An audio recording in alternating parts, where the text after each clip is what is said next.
This content may not be suitable for all ages. Listener discretion is advised. So there I was, laying in my bed, shitting myself, while this guy has one foot in my bedroom with the door cracked open. I didn't want to make the situation worse, so I didn't move. I slam on the brakes and veer off to the right as the truck continues to barrel through where I just was seconds ago. From Disturbed Media, join your host, Chad, for true tales of horror, bizarre happenings, and unexplainable events. This is Disturbed.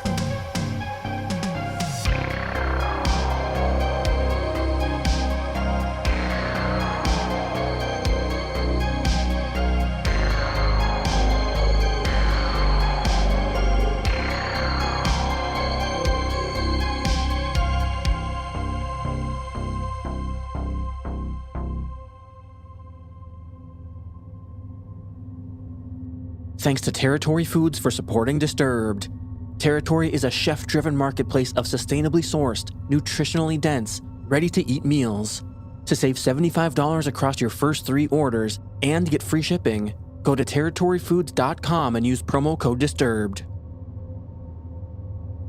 Welcome back in, everyone, and thanks for joining me. Today, I'm bringing you 3 true horrifying tales and a listener story that are a prime follow-up to Halloween. So sit back and listen close as we dive into the horror. We open the show with an experience from Reddit user Gwenny Lou, featuring voice work by Nikolle Doolin. And it's in the comfort of your own home when you just might be your most vulnerable.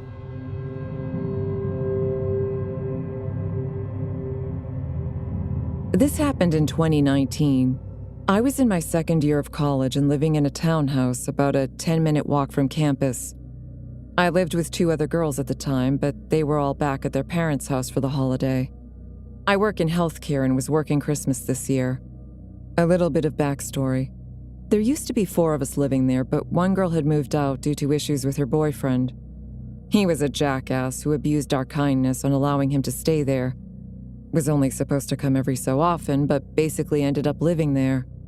We told her she needed to kick him out after an incident with him one night, after he got physical with her and verbally abusive with the rest of us. She wouldn't listen, and we told her we would have to talk to the landlord then. Long story short, she ended up moving out and left on bad terms with us. On another side, not here, I have been in a physically and mentally abusive relationship before, so I understand how things may have been going for her. I tried my best for 2 years at that point to help open her eyes to the abuse and get her away from him. At this point, it was affecting everyone, and we didn't feel safe with him there, etc., so she moved out. Okay, back to the story. It was Christmas Eve, and I worked the next day, so I was getting ready for bed. Locked the doors, turned the lights off, and went downstairs where my bedroom was. I was scrolling on TikTok for about an hour. It was Christmas Day at this point, when I heard what sounded like the chairs in the kitchen move. The kitchen is right above my bedroom. I thought maybe I was hearing the neighbors next door as we share the same walls, and sometimes they can be loud. But I remembered one of them texting me and asking me to bring in a package they were expecting while they were all gone at home. The noise was short-lived, and so I just brushed it off. Next thing I know, my bedroom door is being opened slowly. In this moment, I get a flashback and remember my second-grade teacher telling us about the time someone broke into her house and she acted as if she were asleep. So if they were just there to rob her, they wouldn't feel the need to hurt her if she saw them. But my freaking phone screen is lighting up my scared, jaw-dropped face. So I can't act like I'm asleep. Where I'm laying in bed faces directly to the door, so we're just looking right at each other. So there I was, laying in my bed, shitting myself, while this guy has one foot in my bedroom with the door cracked open. It felt like an eternity, but in reality it was probably more like 10 seconds of us looking at one another. He slowly takes his foot out and closes my door. I sit there just in complete, utter shock. I couldn't make out what he looked like, as my eyes were adjusting to the dark again from the phone screen. All I could see was a backwards baseball cap. I knew I had to call the police, but my anxious ass knew if I called, it would alert my parents' phones that I called. Me being dumb as hell was like, well, I don't want to make them worry. Also, I was scared, and he might still be somewhere in the house, and I didn't know what he would do if he heard me call. So I text the guy I was seeing at the time and tell him, some random guy just broke into my house and came into my room. He snapped me out of it and told me to call the police, and so I did. The dispatcher asked me if I felt comfortable to go unlock the front door for them so they didn't have to break it down. And I told her, no way, I don't care if the door is broken. I'm not going up there alone. A couple minutes later, I see flashlight shining through my window. I hear the police knocking at the door and announcing themselves. They got in and asked me where I was. I came out of my room and they came and got me. They told me to wait on the back porch while 2 of them searched the house, and 1 stayed with me. It was like that shit you see in the movies, where they have their guns and turn the corner with their partner and everything. They didn't find anyone, and I said nothing looked like it had been taken. They even tried to get fingerprints, but were unsuccessful. They even started asking me questions and informed me that the back door was unlocked and had no signs it had been broken. I told them I locked it. Luckily, the guy I was talking to stayed with me that night, but I still couldn't sleep. I kept having to go check every inch of the house over and over. I placed chairs under the door handles on the front door, back door, and my bedroom. The next day, I informed our landlord, and she refused to come out and change the locks. And she never ended up changing them for the rest of the time we lived there. Every time I go to bed now, I triple-check all the doors have been locked. Doesn't matter where I am. I have a dog now, and he helps my anxiety of intruders, as well as a recent purchase of a Ring doorbell. I believe it was our old roommate's boyfriend. I think they may have made an extra key for him because he was basically living there. But I don't understand why he didn't do anything to me, the house, or our belongings. If it were someone random, I don't know why they wouldn't have done what they intended, and that could be many different possibilities. I don't know what their intentions were that night, but to the man who broke into my house on Christmas Eve, let's not meet again.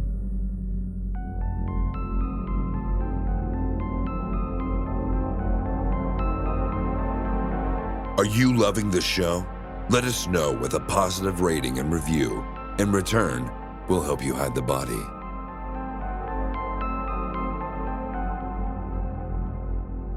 Next up, we have an email submission from Jacquez, featuring voice work by John Patneaude. And we meet the new roommate.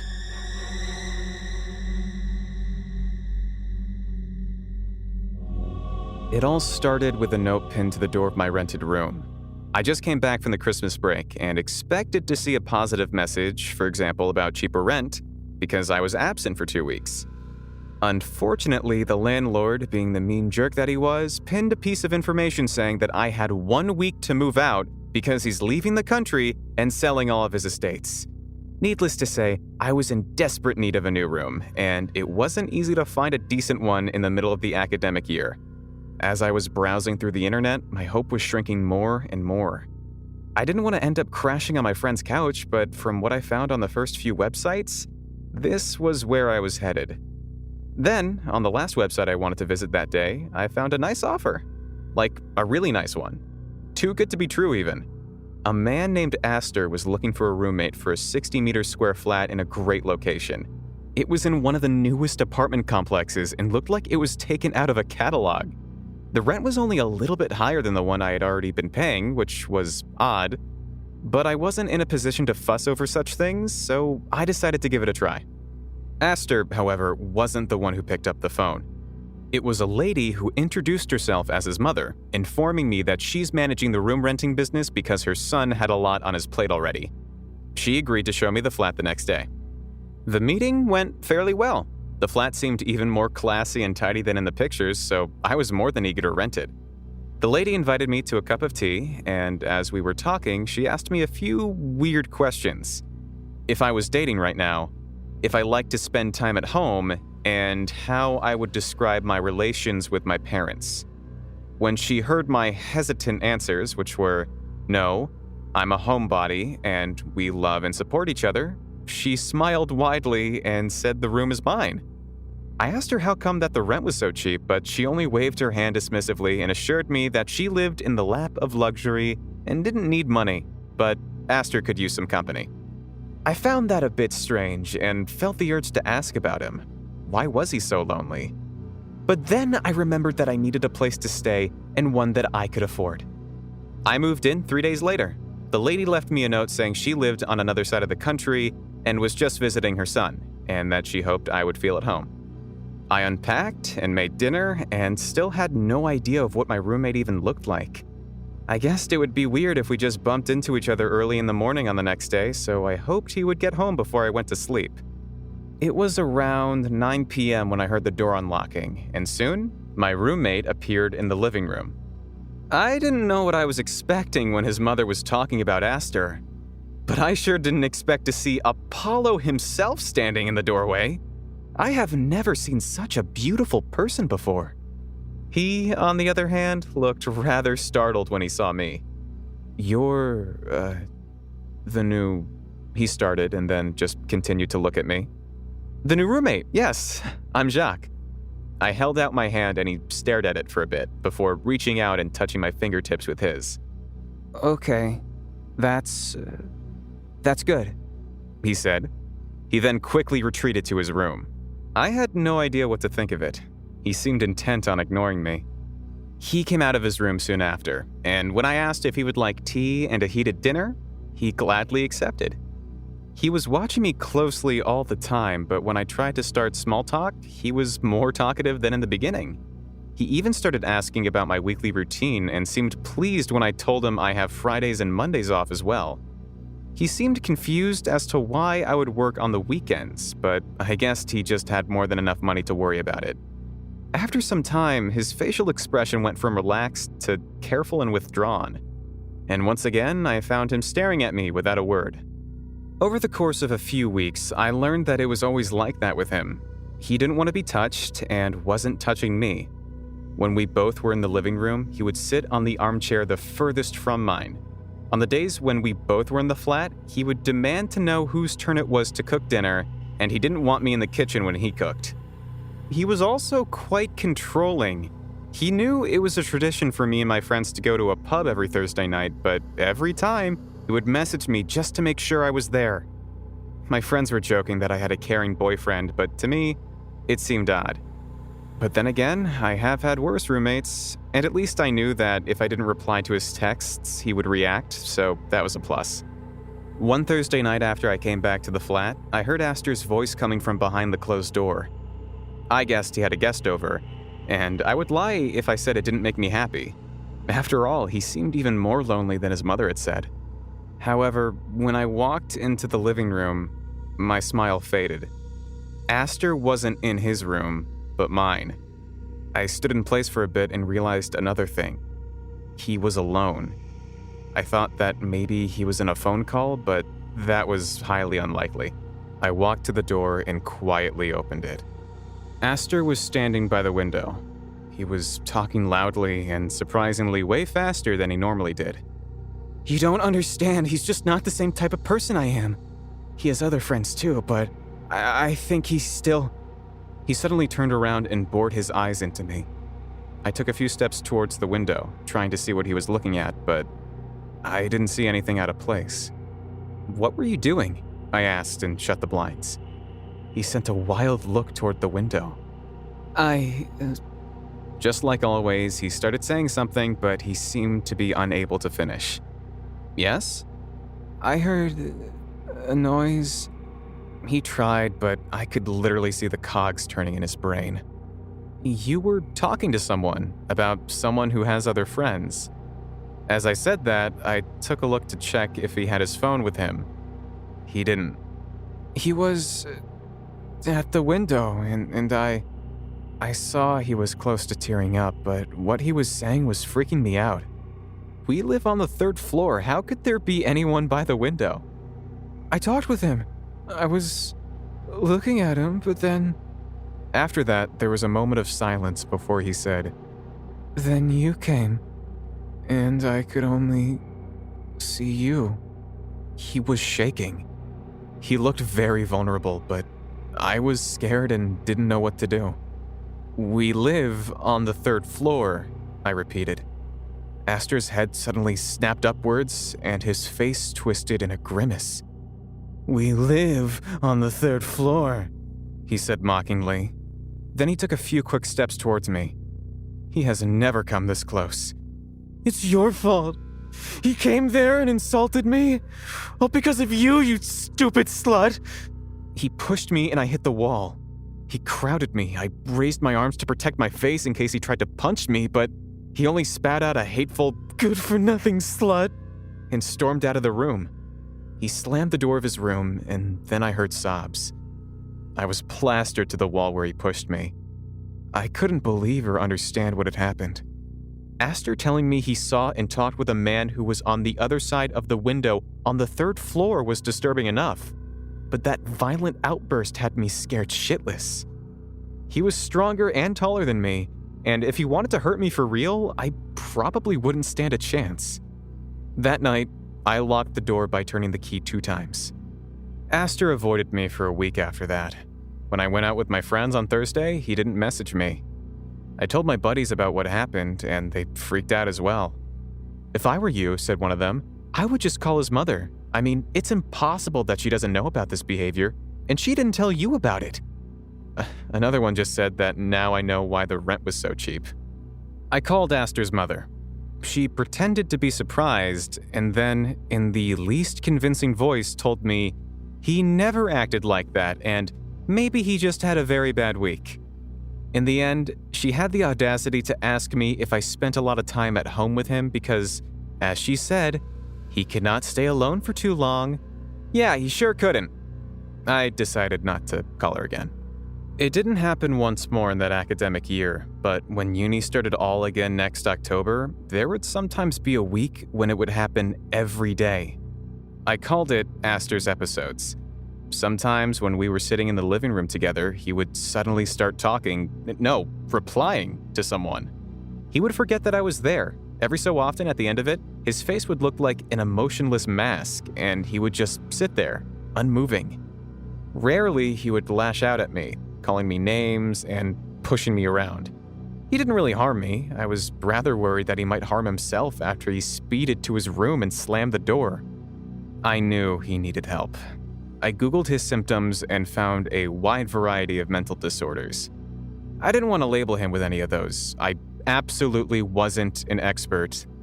But it made me realize it can only get worse as time went on.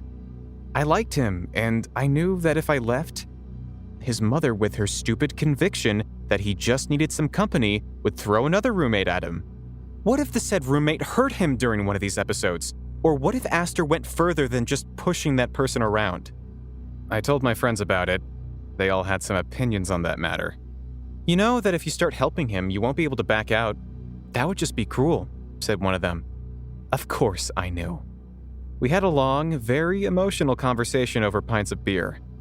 The whole seriousness was interrupted by the goofiest guy in our group with a, "We'll always support you, buddy, but I need to know. Are you gay?" Which made us all laugh a little. Now that I knew what I wanted and I had my friend's support, there was only one thing left to do. Talk with Astor. I just couldn't start that conversation with him. I was afraid he would just deny it, just like his mother, or have another episode. I might have hesitated a tad too long. One night, I woke up disoriented and in pain. I had trouble with breathing, and my stomach and ribcage felt like they were in a vice. I couldn't move. I had a moment of blind panic, but then I felt a warm breath in the crook of my neck. I realized it must have been Astor, spooning me in the most painful way imaginable. He was wrapped around me, with one arm around my waist, squeezing hard, and his other hand on my throat, putting pressure on 2 points right under my jaw. His legs were clutching my thighs. "Astor," I choked out. He huffed a soft in response, which at least meant it wasn't an episode where he didn't realize that I was there. Hell, that wasn't even any of his typical episodes. He had never touched me this much before. I guessed it must have been painful for him too. He was tense, and his muscles were tight. I had no idea what to do. I was afraid that if I tried to move, he would squeeze my throat harder, but he was already squeezing it for so long, I was sure I wouldn't speak normally for hours after that. "Aster, it hurts," I wheezed out. To my surprise, the pressure on my throat disappeared. His hand stayed there, and I felt pain with every breath, but at least I stopped seeing black dots. Slowly, he loosened his hold on my waist. I thought it was the end of his episode and tried to turn around to face him. It was my mistake. He pushed me face first on the bed and laid down on me, gripping my wrists and blocking my legs with his own. I didn't want to make the situation worse, so I didn't move. We were lying like that for a long time. About 4 hours maybe, because when Aster finally moved, it was dawn. "I never had a roommate for so long," he said as he slowly moved away from me. I turned on my back and saw him shaking and crying. "They couldn't stand me for more than a few months, and you're here for a year." As he said that, he bolted out of the room. I was sore and still shocked, but I worried about him. What if he hurt himself now? I thought that now was the time to make the final decision. I could either pack my bags and search for a new place for my friend's couch, or go and talk to him. I went to the bathroom and took my pajamas off. I had bruises on my stomach, neck, and thighs. My throat was sore, and when I tried to speak, my voice had a wheeze to it. When I walked into Aster's room, he was curled up on the bed, still shaking. He saw bruises on my neck, and that was apparently the last straw. He had a breakdown, was crying, and occasionally mumbling words I couldn't quite understand. It took me 3 hours to calm him down. I asked him if he knew how serious his problems were. He was aware. He said he hated himself for being unable to act and speak normally, for not having any friends.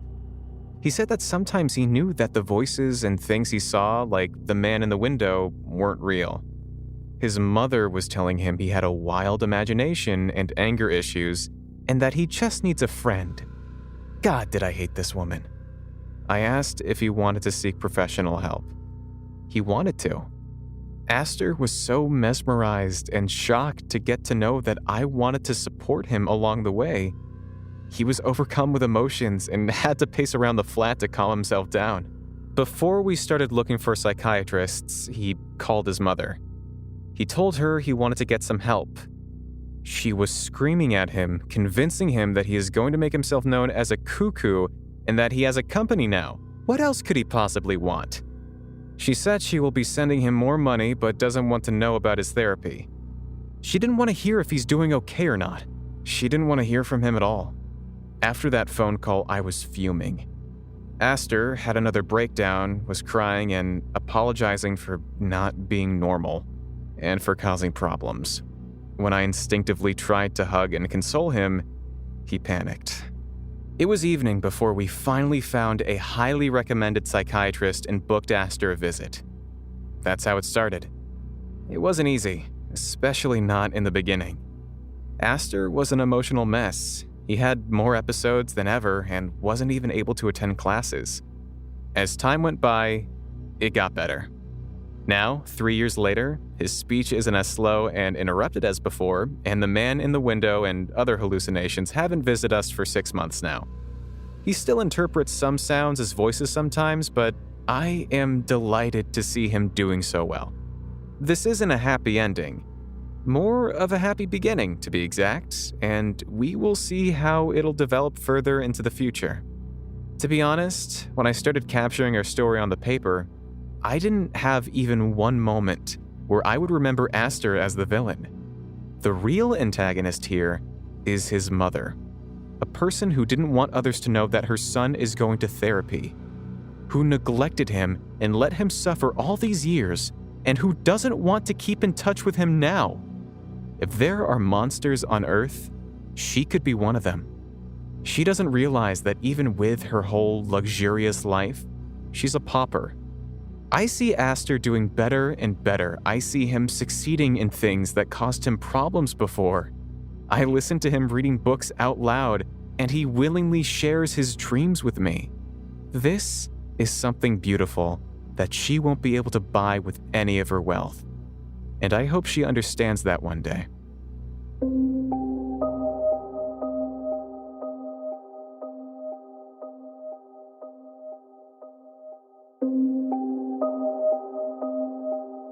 We need to get rid of some evidence.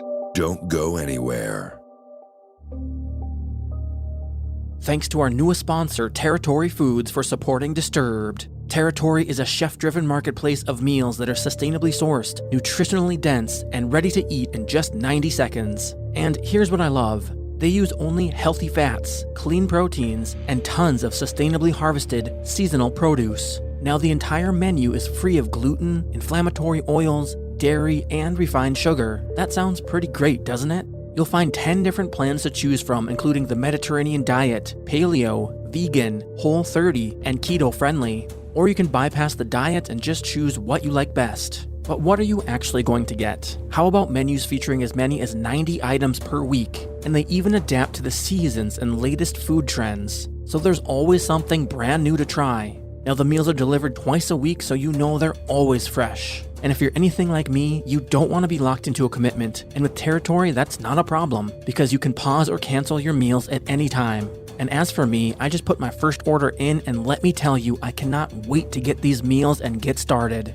So to save $75 across your first 3 orders, plus free shipping, go to territoryfoods.com and use promo code DISTURBED. That's $75 you can save across your first 3 orders, along with free shipping, by going to territoryfoods.com with the promo code DISTURBED. And as always, supporting our sponsors helps support the podcast.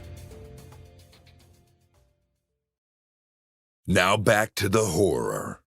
Disturbed Podcast with your host, Chad.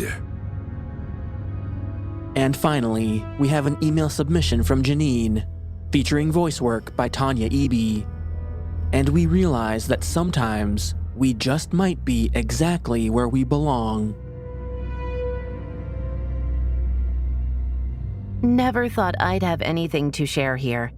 New listener, been binge listening every night coming home, and almost done catching up. I work swing shift, so I get off at 4 a.m., and the drive from work is about 37 minutes long. This is sort of important.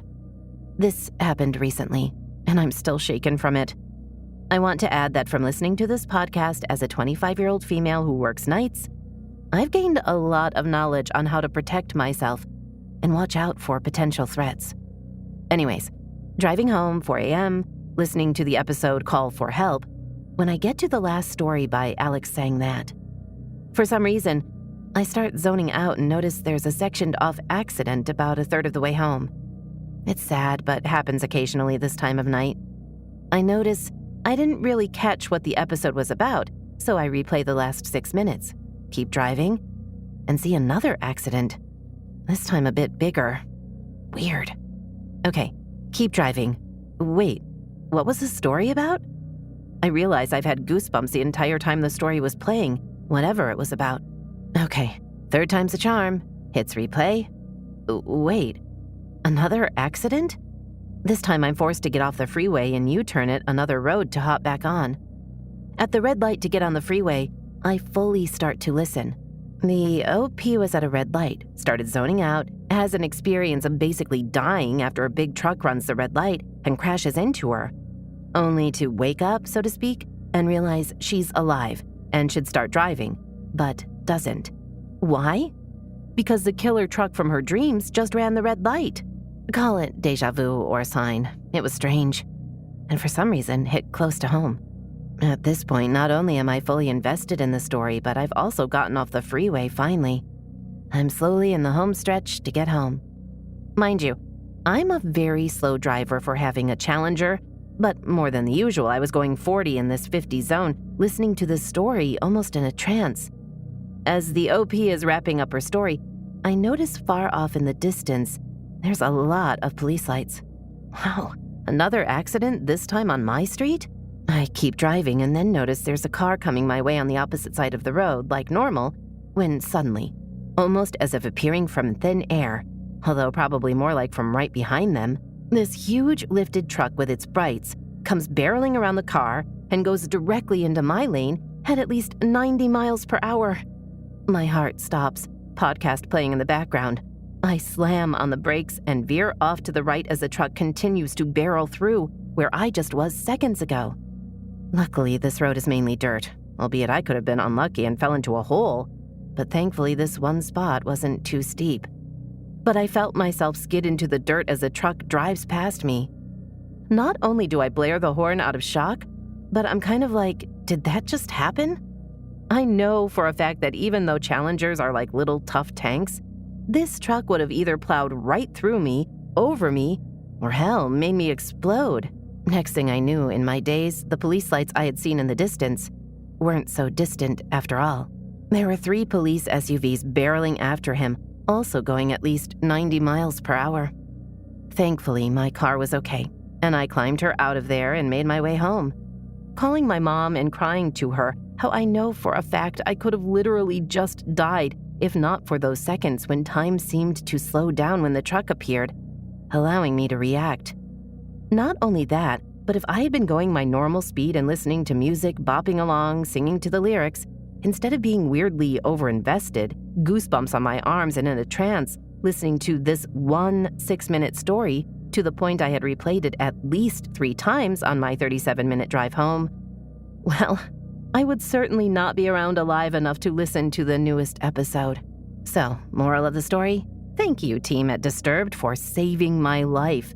And crazy story from Reddit that might have been my guardian angel, so to speak, that night. Listeners, take to heart and learn from this podcast. And to the crazy lunatic who almost crashed into me, I hope I never see you on my drive home from work again. Update. My mom filed a police report in case there was car damage. Turns out the guy had robbed the Walgreens up the road, and it took them another 30 minutes to chase and track him down. No word on anything else.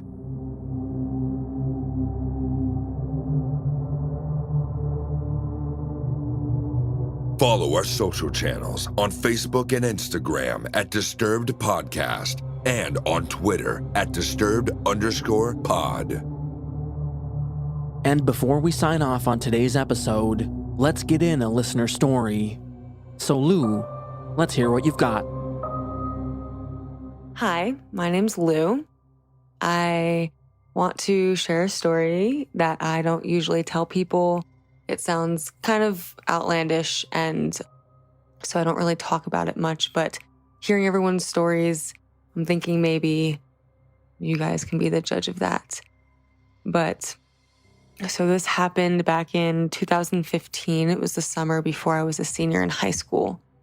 And I was born and raised in New Jersey. And if I'm not mistaken, this was also around the time that the movie It was coming out, and there was a bunch of hype around the promotion. And for some reason, there was weird clown sightings popping up around the same time as the movie coming out in New Jersey. And so people thought that maybe it was like part of like a promotional thing with the movie. I am still not so sure, but I did have an experience that a lot of people were having at the time. So at that time, myself and my neighbor were very good friends, and every night after we had dinner with our families, we would go hang out outside, either just hang out outside, or if it was a little cold out, we would sit out in his car in front of my house, and we would smoke some weed. So this night in particular, we were sitting in his car, and it was just after the line to the property of my house, which met another property that had a couple other smaller houses sort of on the same property. And you could see in the wintertime where there were no leaves on the trees, you could see straight through all of the yards to the other side where there was a highway. And then on the other side of the highway were apartment buildings. And the highway was fairly lit up, but the space between the highway and where we were on the street in the neighborhood was pretty dark, with sporadic lights from the neighborhood lights mixed with the highway lights that kind of shed a little bit of beams throughout the yard, but it wasn't much, especially at this time at night. And so this night we were sitting in the car, and he was rolling a blunt. And so we were sitting there talking, and I was sitting in the passenger seat, kind of sitting in a way where I was facing him as he was facing forward. So I was able to see directly out of the driver's side window that gave me vision all through the yard next to me, all the way to the highway.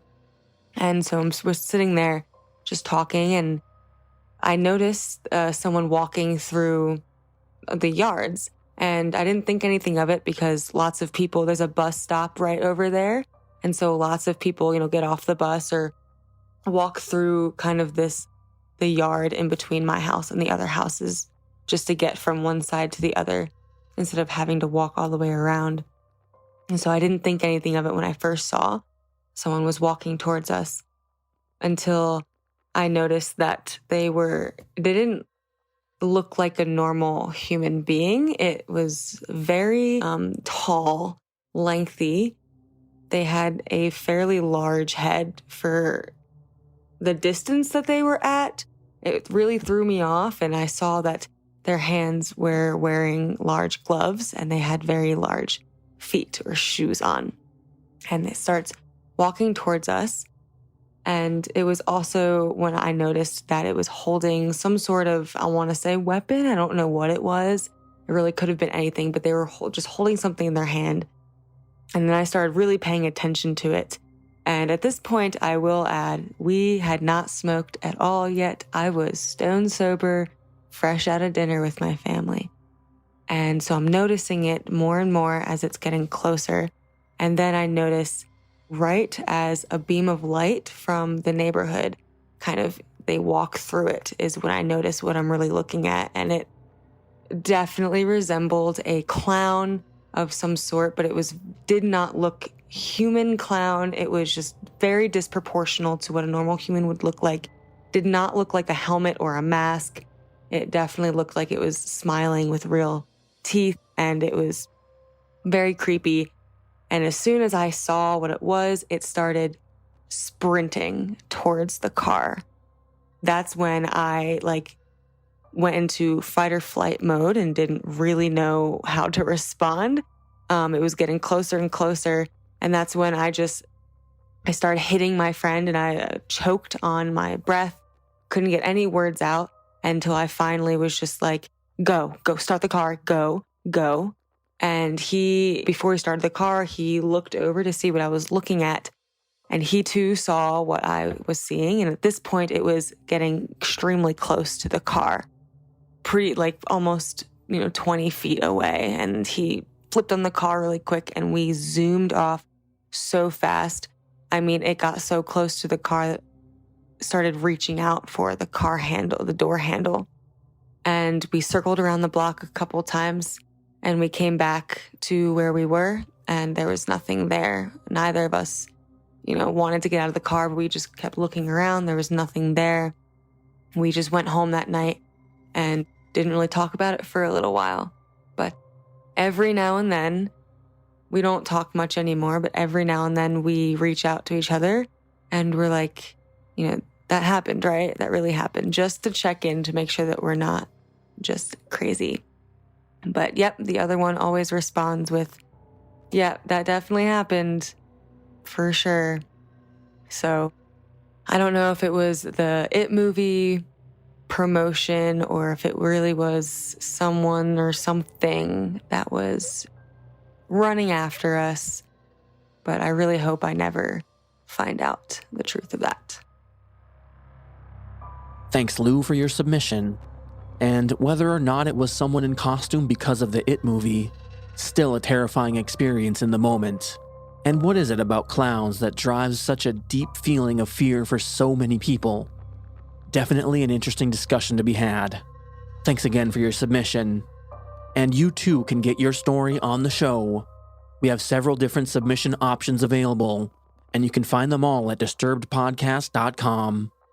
Disturbed is an independent production funded through advertising and your support. And if you'd like to support the show, you can get early access to our premium feed featuring ad-free listening and bonus episodes. Visit patreon.com/disturbedpodcast to learn more. And we've got quite a few new supporters to shout out. Ashley Melendez, Nina Eager, Shermaine, Robin, Joy, Ashley Smith, Brittany Knuckles, Chris Harris, Judy Farmer, Kathy Brown, Craig Huberto, Brooke Piper, Katrina Olson, Katie Lynn 2233, Kelly Barrientos, and Adriana Bates. Thanks everyone so much for supporting the show. Music by Carl Casey at Whitebat Audio and Co.ag. Thanks for listening. We'll be back next Thursday with a brand new episode. And stay safe out there, y'all.